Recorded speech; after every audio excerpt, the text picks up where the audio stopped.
বন্ধুরা আসসালামু আলাইকুম, সবাই কেমন আছেন? এটা হলো মেহেন্দি গাছ। মেহেন্দির গোড়া কি এরকম হয়? বিচিগুলা প্রচুর। এই যে মেহেন্দি পাতা,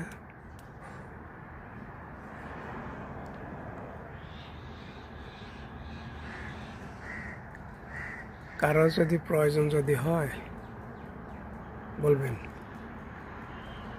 আমি পৌঁছাই দেব। এগুলো তো পাকে গেছে, এগুলো পাকছে, এগুলো এখনো পাকে না।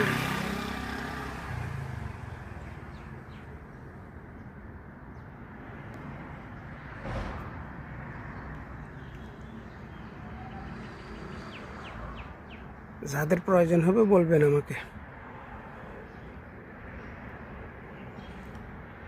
ওয়াবদা, এখানে আসা মানা, এরপরও আমি চলে আসছি আপনাদেরকে ভিডিওটা দেখাবার জন্য আর কি।